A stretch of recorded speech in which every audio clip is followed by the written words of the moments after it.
Hello friends, स्वागत है आपका फिर से मेरे इस चैनल में।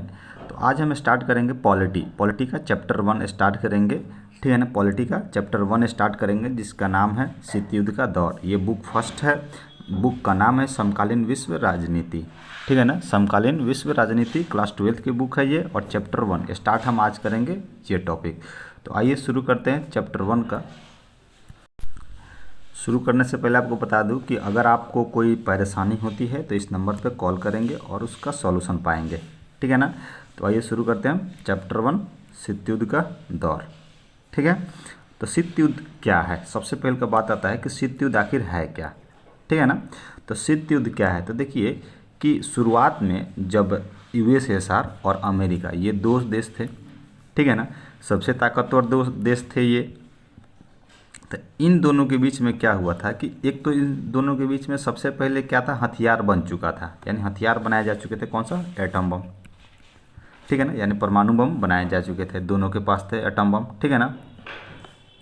तो दोनों ये सोच रहे थे कि अगर हम इस पे हमला करेंगे तो ये भी हम पे हमला करेगा, और ये हमला करेगा तो ये भी हमला करेगा। तो इस स्थिति में ये था कि दोनों को नुकसान पहुंचता।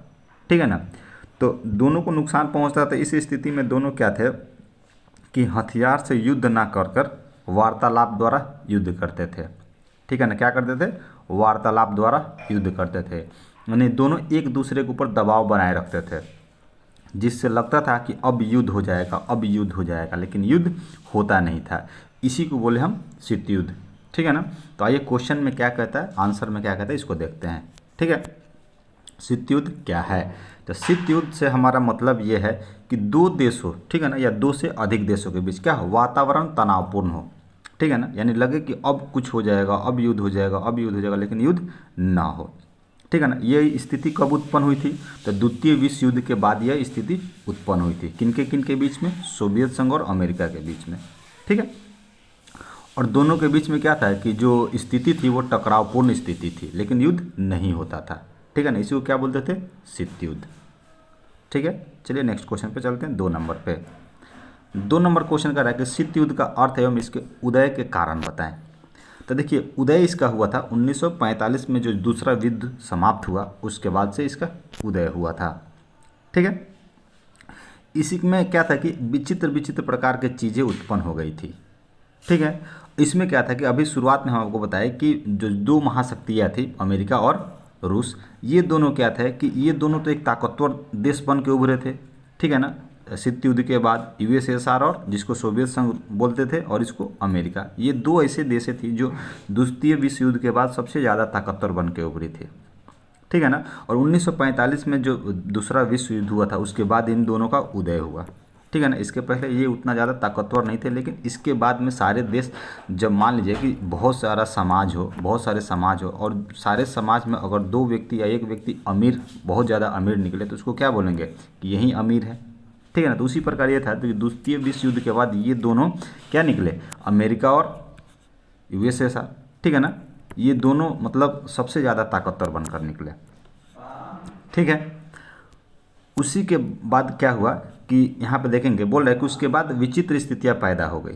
ठीक है ना। जिसे शीत युद्ध का नाम दिया गया। ठीक। फिर बोलता है कि यह स्थिति 2 महाशक्तियों के बीच में हुआ था। यानी 2 महाशक्तियाँ कौन कौन सी थी? अमेरिका और रूस। ठीक है ना। 2 महाशक्तियों के बीच में तनावपूर्ण संबंधों को परिचय दिया था इसने। फिर बोलता है कि धीरे धीरे शीत युद्ध की लपटें पश्चिमी एशिया एवं अफ्रीका देशों में आ गया। जो पश्चिम का एशिया था, पश्चिम एशिया, और जो दक्षिण एशिया था, ठीक है ना, पश्चिम एशिया और अफ्रीका के जो देश थे, वहाँ तक इसकी लपटें आ गई थी। ठीक है। 1953 के बाद त्रासदीपूर्ण स्थिति में सुधार होना शुरू हुआ। यानी जो 1953 था उसके बाद से क्या था कि इसमें थोड़ा सा स्थिति मतलब सुधरने लगी थी द्वितीय विश्व युद्ध के बाद। ठीक है ना। दोनों महाशक्तियाँ जो थी एक दूसरे के निकट आने लगी। यानी कि शीत युद्ध में क्या था कि मतलब द्वितीय विश्व युद्ध के बाद दोनों में जो तनावपूर्ण स्थिति पैदा हो गई थी, लेकिन 1953 के बाद क्या हुआ था कि ये दोनों आपस में मिलने लगी थी। इससे पता चलता है कि अगर आपस में मिलने का कारण क्या था, अपने बिजनेस को बढ़ाना, अपने व्यापार को बढ़ाना। यानी इससे पता लगता है कि इन दोनों टकरावपूर्ण स्थिति से क्या था कि इन दोनों को नुकसान था। ठीक है ना। इसी के बाद बोलता है कि दोनों में वार्तालाप के लक्षण प्रकट होने लगे। दोनों चाहते थे कि हम एक दूसरे से बात करें। ठीक है ना, जिससे क्या था कि शैथिल्य की संज्ञा बताई गई, ठीक है, कि मतलब जिससे तनावपूर्ण स्थिति कम हो। अब बात करेंगे तभी तो, दो व्यक्ति में अगर झगड़ा होगा तो अगर दोनों एक दूसरे से बात नहीं करें तो क्या होगा, लगेगा कि हाँ ये भी ये तनावपूर्ण में है, ये भी तनावपूर्ण में। तो क्या हुआ कि दोनों में वार्तालाप का जो लक्षण प्रकट हुआ उसे बोला गया कि शैथिल्य की संज्ञा दी गई, ठीक है ना। बोलते हैं कि द्वितीय विश्व युद्ध के बाद द्विध्रुवता की ओर बढ़ने लगा। जो देश था वो क्या था, द्वितीय विश्व युद्ध के बाद द्विध्रुवता की ओर बढ़ने लगा। यानी द्विध्रुवता का मतलब होता है कि दो प्रकार का देश, ठीक है ना, दो प्रकार का देश, दो प्रकार का विचारधारा, इसकी ओर बढ़ने लगा था, ठीक है ना। बोलता है कि 1921 में सोवियत संघ विखंडन हो गया, यानी सोवियत संघ क्या हुआ, टूट गया, ठीक है ना। जब सोवियत संघ टूट गया तो उसके बाद क्या हुआ कि दोनों में शैथिल्य का अंत हो गया। यानी कि जब मान लीजिए कि दो महाशक्ति है और एक महाशक्ति टूट जाएगा तो क्या होगा, एक ही महाशक्ति बचेगा, तो शैथिल्य की स्थिति क्या हुआ, अंत हो गया, ठीक है ना। उसके बाद में बताता है कि शीत युद्ध के अनेक विशेषताएं थे, ठीक है ना, शीत युद्ध के अनेक विशेषताएं थे। अब दोनों की विशेषताएं क्या क्या थी आइए हम जानते हैं। तो बोलता है कि दोनों महाशक्तियां तनावपूर्ण संबंधों को गहरा करने पर उतारू थी, ठीक है ना। अब गहरा करने का मतलब क्या था, गहरा करने पर उतारू क्यों थी कि प्रत्यक्ष भिड़ंत को टालने की जो था, प्रत्यक्ष भिड़ंत होता है कि मतलब कि दोनों एक दूसरे के साथ सामने सामने नहीं आना चाहता था, ठीक है ना। इसलिए नहीं आना चाहता था कि अगर सामने आ जाते तो क्या होता, दोनों में युद्ध हो जाती, ठीक है ना। और उसके बदले में क्या करते थे कि जो छोटा मोटा संघर्ष होता है ना, कि मान लीजिए कि ये व्यक्ति एक ये व्यक्ति है और एक बी व्यक्ति है, अब दोनों में झगड़ा हो गया, तो मान लीजिए कि ज़्यादा तनावपूर्ण अगर स्थिति है तो दोनों एक दूसरे का हमला नहीं करके सिर्फ ज़बानी जंग करें, ठीक है ना। तो इसी प्रकार के ये कार्य करते थे, ठीक है ना। सशस्त्र विद्रोह नहीं होता था, यानी कि शस्त्र से युद्ध नहीं होता था, कूटनीतिक युद्ध होता था, ठीक है। और कारण ये था दोनों, मतलब इसलिए ये ऐसा करते थे कि दोनों चाहते थे कि हमारा पक्ष क्या हो, मजबूत रहे, ठीक है ना, हमारा दूसरे देशों पर वर्चस्व स्थापित रहे, जिसके कारण ऐसी स्थिति उत्पन्न हुई थी। आइए नेक्स्ट क्वेश्चन चलते हैं, क्यूबा मिसाइल संकट क्या है। तो क्यूबा मिसाइल संकट क्या था, देखिए ये अमेरिका और ये रसिया, ठीक है ना, रसिया और अमेरिका, ठीक है ना, दोनों की सीमा लगती थी। यानी रसिया तो खैर बहुत दूर था, लेकिन यूएसएसआर में बहुत सारे ऐसे देश थे जो शामिल थे, ठीक है ना। अब जो ये वाला बॉर्डर है ये अमेरिका से सटता था, जो क्यूबा था, ठीक है ना। और रसिया क्या किया था, यहाँ पे परमाणु मिसाइल क्या किया, मतलब लगा दिया, ठीक है ना। और लगाने के बाद इससे क्या हुआ कि यहाँ से दूरी क्या थी, अमेरिका की सीमा कम हो गई। अब यहाँ से मारक क्षमता और यहाँ से मारक क्षमता दोनों में अंतर हो जाएगी। अब इसको देखकर अमेरिका क्या था कि तनावपूर्ण स्थिति में आ गया कि भाई ये क्यूबा में मिसाइल तैनात कर दिया है और यहाँ से हमारे देश के किसी भी छोर पर ये मार सकता है, जिसके वजह से अमेरिका में क्या था, तनावपूर्ण स्थिति आ गई थी, ठीक है ना। तो इसी को बोलते हैं मिसाइल संकट, यानी क्यूबा का मिसाइल संकट, ठीक है ना। देखिए इसको इस तरह जानते हैं। बोलता है कि क्यूबा जो था, रुक जाइएगा, क्यूबा अमेरिका के तट से लगा हुआ एक छोटा सा द्वीप है, ठीक है ना। क्या था, अमेरिका से लगा हुआ एक छोटा सा द्वीप है। बोलता है कि क्यूबा का जुड़वा सोवियत संघ से था, ठीक है ना, यानी क्यूबा जो था सोवियत संघ से जुड़ा हुआ था, ठीक है ना। सोवियत संघ कूटनीतिक तथा आर्थिक सहायता, वित्तीय सहायता देता था किसको, क्यूबा को, ठीक है ना। जो सोवियत संघ का नेता था जिसका नाम था निकिता खुरुश्चेव, उसने क्यूबा को रूस के सैनिक अड्डे के रूप में बदलने का प्रयत्न किया, यानी फैसला किया कि उसने, मतलब जो रूस का जो उस समय का जो राजनीतिक नेता थे जिनका नाम था क्या, खुरुश्चेव, निकिता खुरुश्चेव, ठीक है ना, उन्होंने क्या किया कि क्यूबा को, कि क्यूबा का जो अमेरिका से सटा हुआ इलाका था वहाँ पे मिसाइल यानी परमाणु मिसाइल तैनात करने का फैसला लिया, ठीक है ना। उसके बाद से क्या हुआ कि 1962 में क्या किया, क्यूबा में परमाणु मिसाइल तैनात कर दी गई। इन हथियारों के तैनाती से क्या हुआ, पहली बार अमेरिका नज़दीक के निशाने पे आ गया। अभी बताया कि अमेरिका क्या था, अमेरिका क्यूबा के नज़दीक आ गया, ठीक है ना, क्यूबा के नज़दीक आ गया। उसके बाद बोलता है कि हथियारों की इस तैनाती के बाद सोवियत संघ की तुलना में अमेरिका के मुख्य भूभाग शहरों पर हमला बोल सकता था। यानी इस मिसाइल तैनाती से क्या था कि जो अमेरिका, मान लीजिए अमेरिका यहाँ से अगर रसिया पर मारना होगा, रसिया का मात्र ये वाला इलाका था, बाकी जो दूसरे देश थे जिससे रसिया का क्या था, अटैचमेंट था, तो अगर अमेरिका मारता तो यहाँ जाता, यहाँ जाता, यहाँ जाता, या यहाँ मारने के लिए काफ़ी मेहनत करना पड़ता, लेकिन रसिया क्या किया था, क्यूबा में मिसाइल तैनात कर दिया और यहाँ से इसको कहीं भी मार सकता था। ठीक है ना। इसी प्रकार क्या हुआ कि रसिया जो अमेरिका का भूभाग था वो रसिया के नज़दीक आ गया था। ठीक है। बोलता है कि क्यूबा में सोवियत संघ द्वारा परमाणु हथियार तैनात करने की अमेरिकी राष्ट्रपति और उनके सलाहकार कुछ ऐसा करने से घबरा रहे थे। ठीक है ना। यानी जो अमेरिका था, अमेरिका का राष्ट्रपति और वहाँ का जो सलाहकार था, वो रसिया के साथ कुछ ऐसा करने के लिए घबरा रहे थे कि कहीं हम दोनों के बीच युद्ध ना छिड़ जाए, और युद्ध अगर छिड़ जाएगा तो ये भी परमाणु बम मारेगा, ये भी परमाणु बम मारेगा, और दोनों में क्या होगा, देश की जनता तबाह हो जाएगी, देश तबाह हो जाएगा। ठीक है ना। तो यही था क्यूबा का मिसाइल संकट। यानी कुल मिलाकर बोले तो क्यूबा का मिसाइल संकट ये रसिया है। ठीक है ना। रसिया में बहुत सारे देश थे, तो रसिया क्या किया था, क्यूबा में मिसाइल तैनात कर दिया था, परमाणु मिसाइल, जिससे क्या था, अमेरिका परेशान हो गया। ठीक है ना। और परेशान होने का कारण ये था कि ये क्या था कि अमेरिका अगर यहाँ से रसिया को बम मारता तो काफ़ी मशक्क़त करना पड़ता, लेकिन रसिया क्या था, क्यूबा में मिसाइल तैनात कर दिया, जिसकी वजह से क्यूबा में से आसानी से अमेरिका में मिसाइल से मारा जा सकता था। इसी को बोलते थे क्यूबा का मिसाइल संकट। आइए 4th नंबर क्वेश्चन पे चलते हैं। गुट निरपेक्षता से आप क्या समझते हैं। देखिए, गुट निरपेक्षता का मतलब होता है कि अगर दो सबसे ज़्यादा ताकतवर देश है, ठीक है ना, कौन कौन सा था उस समय, अमेरिका और रसिया, तो गुट निरपेक्षता का मतलब है कि हम ना इसमें जाएंगे और ना इसमें जाएंगे, हम अलग रहेंगे। ठीक है। तो बात ये हो गई। ठीक है। तो उस समय दो गुट सबसे ज़्यादा ताकतवर था, अमेरिका और यूएसएसआर। ठीक है ना। और तीसरा गुट में ये हुआ कि ना हम इसमें शामिल होंगे ना इसमें शामिल होंगे, हम होंगे अलग। ठीक है ना।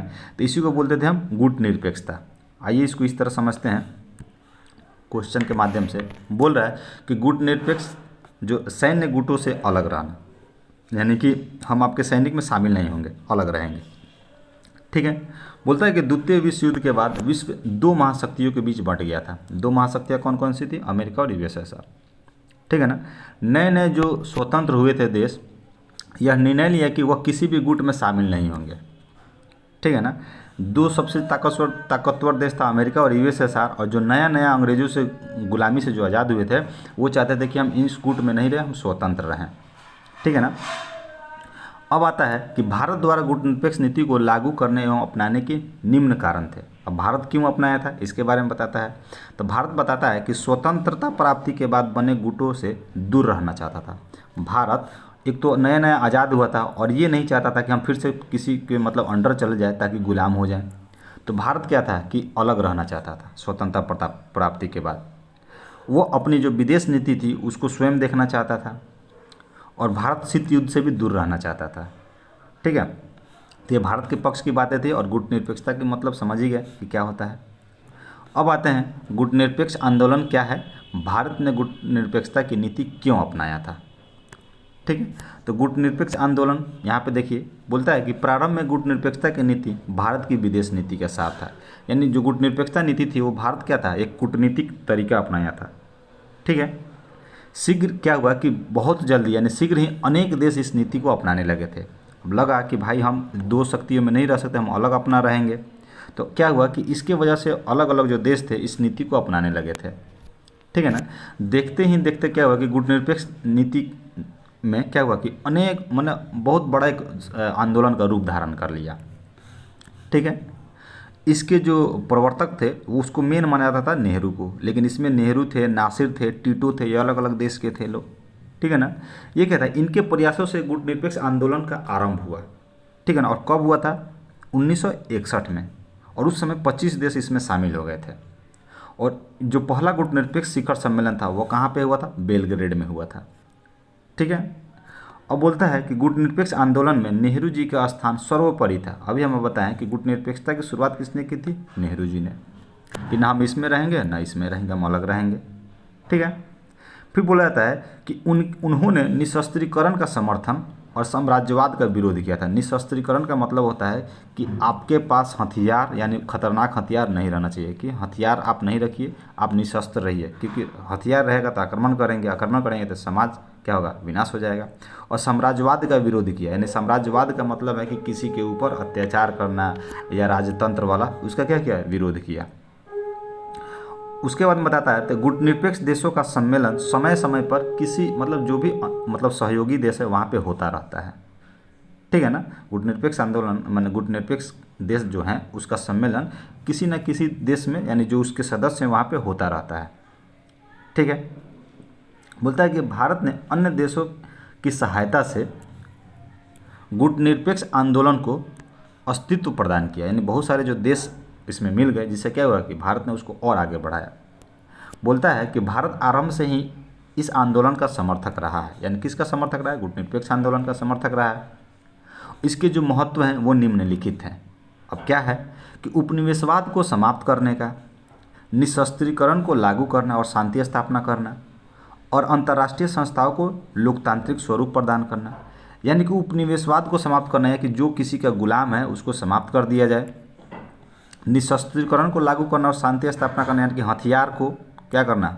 ख़त्म करना, और अंतर्राष्ट्रीय संस्थाओं को लोकतांत्रिक स्वरूप प्रदान करना। जो भी अंतर्राष्ट्रीय संस्थाएं बनी हैं उसको क्या करना? आज़ाद छोड़ना।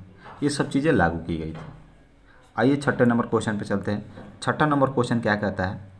बोल रहा है कि छठा नंबर जो क्वेश्चन है वो बोल रहा है कि क्वेश्चन देखेंगे, बोल रहा है कि गुटनिरपेक्ष आंदोलन के आरंभ, लक्ष्य एवं उपलब्धियों का वर्णन करें। गुटनिरपेक्ष आंदोलन का जो आरंभ था वो कैसे हुआ, लक्ष्य क्या था, उपलब्धियाँ क्या थी, इसके बारे में बताना है।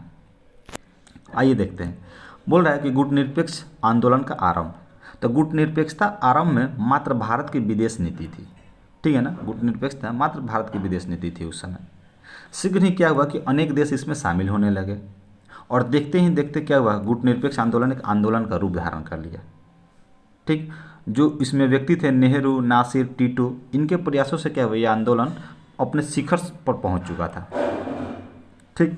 फिर उसी प्रकार क्या हुआ कि 1961 में 25 देशों का पहला जो गुटनिरपेक्ष शिखर सम्मेलन था वो कहाँ पे था? बेलग्रेड में हुआ था। अब पीछे वाले क्वेश्चन में बताए हैं। अब इसके बाद में आता है गुटनिरपेक्ष आंदोलन की सफलताएं तथा उद्देश्य, ठीक है ना। क्या था अब इसको देखते हैं। बोल रहा है कि आरंभ से ही गुटनिरपेक्ष आंदोलन जो था वो जातीय भेदभाव का विरोध करता था, यानी कि आप फलाना जाति के चिलाना जाति के उसका विरोध करता था गुटनिरपेक्ष आंदोलन। और जो दक्षिण अफ्रीका के विरुद्ध था इस पर आर्थिक राजनीतिक कार्रवाई करने का पक्ष ले रहा था, ठीक है ना। तो इसके विरुद्ध में कार्य कर रहा था। फिर बोला जाता है कि गुटनिरपेक्ष आंदोलन विश्व शांति एवं सुरक्षा की कामना करता है, ठीक है ना, कि दुनिया में शांति बना रहे, युद्ध ना हो। यही कारण है कि इस आंदोलन ने सदा संयुक्त राष्ट्र संघ को मजबूत करने का पक्ष लिया है, ठीक है ना। फिर बोलता है कि गुटनिरपेक्ष आंदोलन तीसरे विश्व युद्ध का एक समूह है, तीसरे विश्व युद्ध का कि तीसरे विश्व का क्या है, एक समूह है। यानी गुटनिरपेक्ष आंदोलन का अभी कुछ थोड़ा पीछे पहले हम आपको बताएं कि एक देश और दो देश, और तीसरा देश एक जो बना, ये तो दो गुटें थी जो सबसे शक्तिशाली थी, और तीसरा गुट में क्या था, ये गुटनिरपेक्ष आंदोलन वाले देश आ जाएंगे। इसलिए बोल रहा है कि जो गुटनिरपेक्ष आंदोलन है वो तीसरे विश्व का एक समूह है, ठीक है ना। यह उन देशों का समूह है जो गरीब पिछड़े हुए देश हैं और आधुनिकीकरण चाहते हैं, ठीक है ना। क्या चाहते हैं? आधुनिकीकरण चाहते हैं, यानी अपने देश का विकास चाहते हैं। गुटनिरपेक्ष आंदोलन एक नए अंतर्राष्ट्रीय विश्व की स्थापना करना चाहता है। गुटनिरपेक्ष आंदोलन है जो एक नए अंतर्राष्ट्रीय विश्व की स्थापना करना चाहता है, जिसमें उत्तरी गोलार्ध, दक्षिणी गोलार्ध के देश और आर्थिक सहायता करेंगे। यानी जो उत्तरी गोलार्ध और दक्षिणी गोलार्ध है जो यानी जो विकसित देश हैं, यानी जो विकसित कर चुके हैं, विकास कर चुके हैं, वो क्या करेंगे, जो मतलब चाहता है कि भाई हमारा विकास हो, तो ये क्या करेंगे, उत्तरी और दक्षिणी गोलार्ध क्या करेंगे, मदद करेंगे। उत्तरी गोलार्ध, दक्षिणी गोलार्ध क्या है, मदद करेंगे कि ताकि इसका क्या हो सके, इसका उत्थान हो सके। अब आता है आर्थिक सहयोग।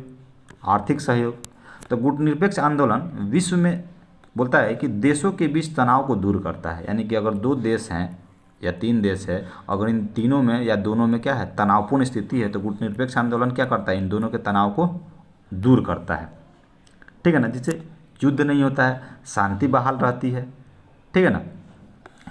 बोलता है कि यही कारण है कि गुटनिरपेक्ष जो देश है यह नहीं चाहते कि कोई शक्ति, भले ही वो अमेरिका हो या सोवियत संघ, किसी अन्य देश पर अपना कोई सैन्य अड्डा बनाए। यानी इसके वजह से क्या है कि ना ये देश इस पे अपना सैनिक अड्डा बनाए और ना ये देश इस पे अपना सैनिक अड्डा बनाए, क्योंकि और भी बहुत सारे देश हैं, अगर मान लीजिए कि वो उनके पास उतना ताकत नहीं है, उतना पावर नहीं है, तो वो क्या सोचेंगे कि यहाँ पे बना दिया तो हम पे हमला कर देगा, ये यहाँ पे बताया तो हम पे हमला कर देगा। तो इस प्रकार ये दोनों सहमे सहमे रहेंगे, ठीक है ना। माने ये दोनों के अलावा जो तीसरा, चौथा, पाँचवा देश होगा वो सहमे सहमे रहेंगे, ठीक है। आइए नेक्स्ट क्वेश्चन पे चलते हैं। नेक्स्ट क्वेश्चन कहता है कि भारत ने गुटनिरपेक्षता की नीति क्यों अपनाई, ठीक है, क्यों अपनाई, या इसमें दो क्वेश्चन है, भारत ने गुटनिरपेक्षता की नीति क्यों अपनाई, ठीक है ना, या गुटनिरपेक्ष आंदोलन में भारत की भूमिका का परीक्षण करें। ठीक है, दो क्वेश्चन है इसमें, यानी दोनों मैंने दो तरह से क्वेश्चन पूछा जा सकता है एग्जाम में, इसलिए दो टाइप का क्वेश्चन लिखा गया है। तो भारत ने गुटनिरपेक्षता की नीति क्यों अपनाई, हम आपको पीछे बता चुके हैं कि भारत क्या चाहता था कि ना हम इसमें रहेंगे ना इसमें रहेंगे, हम अपना एक अलग देश बनाएंगे, ना हम इसका कहना मानेंगे ना इसका कहना मानेंगे, हम अपना कहना मानेंगे, हम आज़ाद हैं, हम कुछ भी कर सकते हैं। ठीक है ना। फिर बोलता है कि गुटनिरपेक्ष आंदोलन की भारत मैंने भूमिका के परीक्षण करें, भारत की क्या भूमिका थी। तो भारत चाहता था, देखेंगे कि भारत का मानना था कि ना हम इसमें रहें ना इसमें रहें, हम अलग रहें, और अलग रहते हुए कि दोनों से मित्रतापूर्ण व्यवहार अपनाएं। ठीक है ना। जब भारत आज़ाद हुआ तो भारत क्या था कि बहुत गरीब था उस समय, और यही मित्रता का ही भाव है कि दोनों ने क्या किया कि भारत को मदद की, और भारत का ऊपर उठना मतलब निश्चित हुआ, यानी भारत गरीबी रेखा से थोड़ा बाहर आया। ठीक है ना। तो भारत की जो गुटनिरपेक्षता की नीति थी, इससे भारत को इतना सारा फायदा हुआ था। ठीक है, आइए देखते हैं इसको। इस यहाँ से बोल रहा है कि भारत ने आरंभ से ही गुटनिरपेक्षता की नीति को अपनाया एवं विदेश नीति का एक आधारभूत तत्व माना।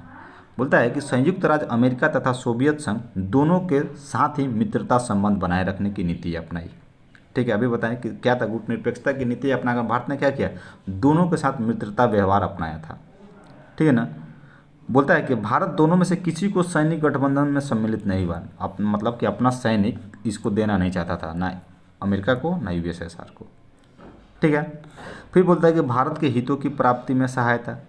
तो दोनों देशों क्या हुआ था कि शुरुआत में भी हम आपको बताएं कि भारत क्या था, शुरुआत में क्या था, गरीब था। अब देखेंगे यहाँ पे क्या बोल रहा है, क्वेश्चन का आंसर बोल रहा है कि दोनों देशों से मित्रता की विदेश नीति या गुटनिरपेक्षता की नीति की बड़ी आलोचना हुई।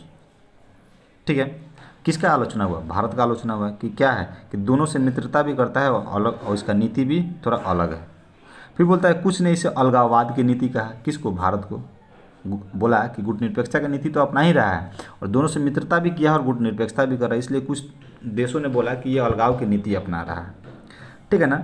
और उसके अलावा इसको बोलते थे कि भारत क्या है, अवसरवादी वाला काम कर रहा है, कि जब इसको अवसर मिले, जिससे अवसर मिले वो अपना काम निकालना चाहता है। ठीक है। उसके बाद में बोलता है कि भारत का जो पड़ोसी देश जो पाकिस्तान था वो अमेरिका के गुट में शामिल था, जिसकी वजह से पाकिस्तान को हमेशा से अमेरिका क्या करता था, मदद करता था, और ख़ासकर कश्मीर के मुद्दे पर पाकिस्तान का साथ दिया, कौन, अमेरिका। इस नीति के आरंभ में कुछ हानियां भी हुई, किसको, भारत को हुई थी कुछ हानियां, लेकिन परंतु मतलब बाद में यह हुआ कि भारत के लिए उसके हितों की प्राप्ति बड़ी सहायक सिद्ध हुई। यानी भारत शुरुआत में क्या अभी बोले कि भारत गरीब था, मात्र एक कश्मीर का मुद्दा लेकर ये अमेरिका साथ देता था पाकिस्तान का। ठीक है ना। लेकिन बाद में भारत को इसका बहुत बड़ा फायदा हुआ। ठीक है। आते हैं, इसमें कुछ पॉइंट बताया है कि स्वतंत्रता प्राप्ति के समय भारत की सामाजिक आर्थिक जो स्थिति थी वो काफ़ी दयनीय थी, काफ़ी शोचनीय थी, बेरोजगारी थी, गरीबी थी। ठीक है ना, ये सब चीज़ें यहाँ पे मौजूद थी, लेकिन इन दोनों की सहायता से ही भारत क्या हुआ, थोड़ा सा आगे बढ़ा था। फिर बोलता है कि भारत अपनी नीति का निर्णय स्वयं लेना चाहता था, वो नहीं चाहता था कि हमारे ऊपर किसी का दबाव बना रहे, इसलिए वो अलग रहना चाहता था। ठीक है ना। लेकिन हाँ, दोनों के साथ अपना मैत्रीपूर्ण संबंध बनाए रखना चाहता था कि ताकि हमारा दुश्मन ना बन जाए। ठीक है। अगर दुश्मन बन जाता तो उस समय फिर से भारत क्या होता, गुलाम बन जाता। आइए नेक्स्ट चलते हैं। नाटो पर टिप्पणी लिखा। अब नाटो क्या है, तो देखिए नाटो जो पश्चिमी गठबंधन है ना, उसका क्या है, एक संगठन है। ठीक है ना। और ये बोलता है कि अप्रैल 1949 में अटलांटिक संधि संगठन यानी नाटो की स्थापना हुई थी, जिसका नाम है अटलांटिक संधि संगठन। इसकी स्थापना कब हुई थी, 1949 में। ठीक है। इसमें टोटल कितने देश हैं, 12 देश शामिल हैं। इस गठबंधन इसका गठबंधन मतलब कहाँ पे हुआ था, अमेरिका में। ठीक है ना। अब इसमें अमेरिका है, यूरोप है, कुछ यूरोप के यानी कुछ देश हैं, यानी टोटल 12 देश है। इसका कहना है कि हमारे देश के ऊपर, इन 12 देश के ऊपर अगर मान लीजिए कोई माने अलग दूसरा देश आक्रमण करता है तो ये 12 देश क्या करेंगे, ये मिलकर इस पर आक्रमण कर देंगे, इसलिए बनाया गया था नाटो को। ठीक है। आते हैं नेक्स्ट क्वेश्चन पे, वार्सा संधि पर टिप्पणी लिखे। और वार्सा संधि क्या है, तो नाटो का ही सेम कॉपी किया था यूएसएसआर ने। ठीक है ना। ये भी क्या किया था कि अपने यूरोपीय कुछ गुटों को शामिल किया अपने देश में। ठीक है ना। और नाटो के जवाब में इसका क्या किया था, कॉपी मारा था ये, और 1955 में वार्सा संधि का निर्माण किया गया था। और ये भी क्या था कि ये भी वही नीति अपनाए कि हमारे ऊपर अगर कोई आक्रमण करेगा तो क्या करेंगे, हम उसके ऊपर आक्रमण कर देंगे। तो वार्सा संधि और नाटो सेम ही है, ठीक है ना। पहले नाटो बना था, उसके बाद में वार्सा बना था। ये 10वें नंबर क्वेश्चन पे चलते हैं। परमाणु अप्रसार संधि क्या है? यानी परमाणु अप्रसार का मतलब होता है कि परमाणु जो बम है उसके मतलब क्या नीतियाँ थी, क्या ऐसे कैसे हुआ था, उसके बारे में जानना है। अब देखिएगा, ये सिर्फ उन्हीं के बीच में हुआ था जो उस समय क्या था कि परमाणु संपन्न देश थे। आइए क्वेश्चन देखते हैं। बोलता है कि यह संधि केवल परमाणु शक्ति संपन्न देशों को एटमी हथियार रखने की अनुमति देती है। यानी परमाणु अप्रसार संधि जो थी, ये वो लोग थे जो परमाणु बम बना रखे थे और उन्हीं को इसका क्या था, मतलब लाभ था, यानी उन्हीं लोगों को इसमें शामिल होने का ये था, ठीक है ना। बाकी देश जो हथियार जो नहीं बनाए थे उन पर रोक लगाना था इनका काम, ठीक है ना। जो परमाणु हथियार पहले बना चुके थे वो क्या था कि जो हथियार नहीं बनाए हैं उनके ऊपर इसका काम था कि रोक लगाया जाए। इसी को बोलते थे हम परमाणु अप्रसार संधि, ठीक है ना। अब बोलता है कि 1967 में क्या हुआ कि पहले ही परमाणु हथियार अथवा अन्य परमाणु सामग्रियों का निर्माण किया हो। अब इसमें कुछ बातें सामने ये आई कि जो 1967 से पहले जो देश मतलब अपना परमाणु बम बना लिया है, ठीक है ना, वो देश क्या थे, इस परमाणु प्रसार संधि में शामिल होंगे, ठीक है ना। अब उसमें 5 ही देश थे जो परमाणु बम का आविष्कार कर चुके थे उस समय। कौन कौन से थे? अमेरिका, सोवियत संघ, ब्रिटेन, फ्रांस और चीन। ये क्या थे, परमाणु संपन्न देश थे।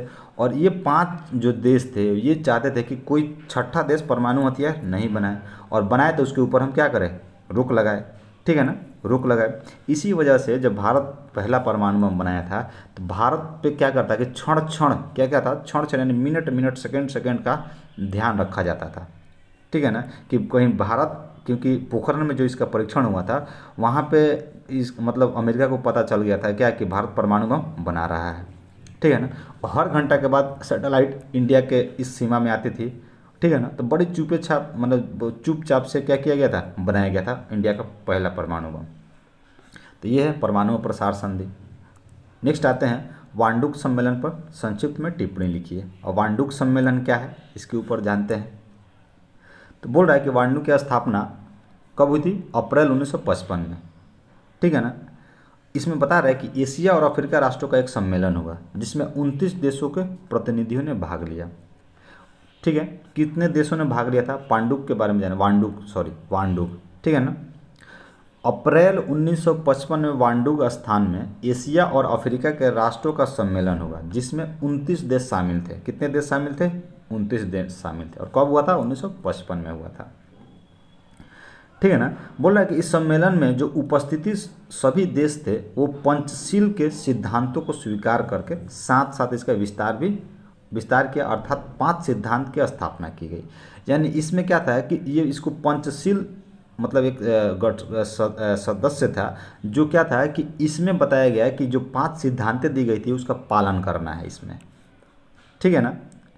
इस सम्मेलन में एशिया तथा अफ्रीका देशों के आधुनिकीकरण के, यानी जो एशिया था और अफ्रीका था इसके आधुनिकीकरण पर जोर दिया गया था इस पंचशील सम्मेलन में, यानी वांडुक सम्मेलन में, ठीक है ना।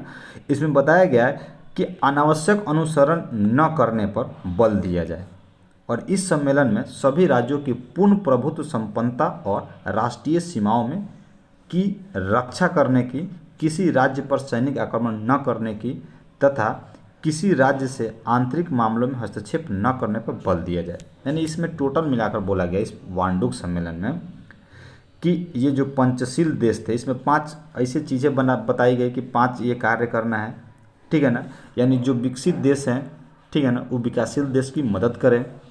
दूसरा ये कि कोई भी दूसरा जो ताकतवर देश है वो किसी देश पर आर्थिक राजनीतिक अपना मतलब वर्चस्व न थोपे, वो स्वतंत्र रहें, ठीक है ना, उन पर आक्रमण ना करे ताकि ये आगे बढ़ सके। यही थी वांडुक सम्मेलन, ठीक है। आइए 12 नंबर क्वेश्चन चलते हैं। तीसरी दुनिया से आप क्या समझते हैं? तीसरी दुनिया यानी कि पहला अमेरिका, दूसरा सोवियत संघ और तीसरी ये गुटनिरपेक्ष वाले देश थे, ठीक है ना। आइए यहाँ से देखते हैं। बोल रहा है कि द्वितीय विश्व युद्ध के बाद संसार 2 गुटों में विभाजित हो गया था। जो दुनिया थी वो 2 गुटों में बट गया था, अमेरिका और यूएसए सा, ठीक है। अमेरिका गुट में सम्मिलित देशों को मिलाकर पहली दुनिया बनी। जो अमेरिका में थे उसको पहली दुनिया, और सोवियत संघ में जो शामिल थे वो दूसरी दुनिया के नाम से जाना गया, ठीक है ना। इसके अतिरिक्त संसार की लगभग 3/4 जनसंख्या एशिया, अफ्रीका, लैटिन अमेरिका और विश्व विकासशील देशों के तीसरी दुनिया के रूप में जाना गया। जो तीसरी वो ही गुटनिरपेक्ष वाले, ये क्या था, ये तीसरी दुनिया के रूप में जाने गए। और इसमें जो 48% जो लोग थे वो क्या थे, अनपढ़ थे, ठीक है। उसके बाद बताता है कि तीसरी दुनिया के देशों में स्वतंत्रता के साथ राष्ट्रीय चेतना भी उत्पन्न हुई, ठीक है ना। राष्ट्रीय चेतना का मतलब कि स्वतंत्रता मिल गया, अब इनमें ये था कि भाई हम अपने देश को कैसे आगे बढ़ाएं, ठीक है ना। तो इस राष्ट्रीय चेतना इनमें उत्पन्न हो गई। गुटनिरपेक्ष आंदोलन ने तीसरी दुनिया को इन 9 स्वतंत्र तथा नवनिर्मित राज्यों को अपनी ओर आकर्षित किया, ठीक है ना। फिर बोल रहा है कि और इन्होंने भी यह महसूस किया कि सभी एक अमीर तथा संपन्न गुट में मिलने से अच्छा है गुटनिरपेक्ष रहकर स्वतंत्रता तथा स्वाभिमान के साथ रहना। यानी जो ये बाकी जो देश थे, ये तीसरी दुनिया थी, ये चाहता था कि हम जो ये अमीर देश हैं इनसे अलग रहें, और अलग रहे, अपने आप को विकास करें, अपने मतलब स्वार्थ को, ये नहीं कि हाँ इनके स्वार्थ को हम पूरा करें, अपने देश को विकास करें, अपने स्वार्थ को पूरा करें और अपने आप को ऊंचा उठाएं, ठीक है ना। तो इनकी ये मान्यता थी, और ये नहीं चाहते थे कि हम एक तो अभी अभी आज़ाद हुए हैं और फिर से हम किसी ऐसे ताकतवर देश के हाथ में चले जाएं जिससे हमारा बागडोर फिर से ये अकेला देश संभालने लगे, ठीक है। आइए नेक्स्ट क्वेश्चन चलते हैं, 13वां नंबर। द्विध्रुवीय विश्व की समाप्ति के बाद गुटनिरपेक्ष आंदोलन की क्या भूमिका थी।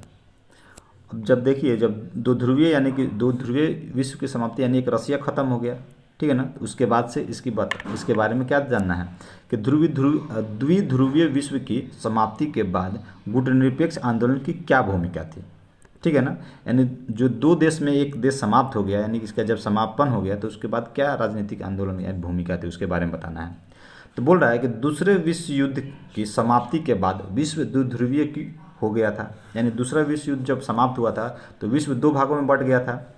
लेकिन जो 1991 में सोवियत संघ का जब विघटन हो गया तो क्या हुआ, द्विध्रुवीयता की समापन हो गई। शीत युद्ध के कारण भी क्या था कि विश्व 2 प्रतिद्वंदी गुटों में बंट गया था, अमेरिका की अगुवाई में और दूसरा क्या था, सोवियत संघ की अगुवाई में। इसी संदर्भ में गुटनिरपेक्ष आंदोलन का जन्म हुआ था 1961 में। इसमें एशिया, अफ्रीका और लैटिन अमेरिका, ये 9 स्वतंत्र देश थे, वो तीसरा विकल्प दिया इन्होंने, ठीक है ना। ये दो देशों के अलावा फिर बोला है कि यह विकल्प था दोनों महाशक्तियों के गुटों से अलग रहने का, ठीक है ना। यानी कि जो 2 महाशक्तियाँ थी इनसे अलग रहने का ये तीसरा दुनिया थी। बोलता है कि जैसे गुटनिरपेक्ष आंदोलन एक लोकप्रिय आंदोलन के रूप में बढ़ गया, वैसे वैसे इसमें अनेक देश शामिल होना शुरू कर दिए। भाई लगा कि भाई हम इससे इन दोनों में रहने से अच्छा है कि हम अपना अलग अपना रहें, हम अपना कहना माने, अपना कानून बनाए, अपना सब कुछ बनाए, ठीक है ना। तो ऐसा होने लगा। फिर बताता है कि गुटनिरपेक्ष आंदोलन महाशक्तियों के गुटों में शामिल न होने का आंदोलन है, ठीक है ना। जो गुटनिरपेक्ष आंदोलन है वो महाशक्तियों में शामिल न होने का आंदोलन है। फिर बोलता है गुटनिरपेक्षता इस बात की पहचान पर टिकी है कि उपनिवेश की स्थिति से आज़ाद हुए देशों के बीच ऐतिहासिक जुड़ाव है, और यदि यह देश साथ आ जाए तो एक सशक्त ताकत बन सकता है। जो पहले से गुलाम देश हैं, जो पहले से गुलाम देश थे, अगर ये साथ मिल जाए तो एक ताकत बन जाते, ठीक है ना। तो फिर क्या था, ये जो 2 महाशक्तियाँ थी इनको भी पछाड़ सकती थी। फिर आया कि गुटनिरपेक्ष आंदोलन मौजूदा और समानता से निपटने के लिए एक वैश्विक विश्व व्यवस्था बनाने और अंतर्राष्ट्रीय व्यवस्था को लोकतंत्र बनाने के संकल्प पर टिका है, ठीक है। ये भी हो गया क्लियर, ठीक है। उसी प्रकार आते हैं नीचे, देखते हैं एड्रेस कहाँ पे है, चंदमारी चौक रेलवे गुमटी के पास। मोबाइल नंबर ऊपर आपको दिखा दिया गया, फिर बताते हैं।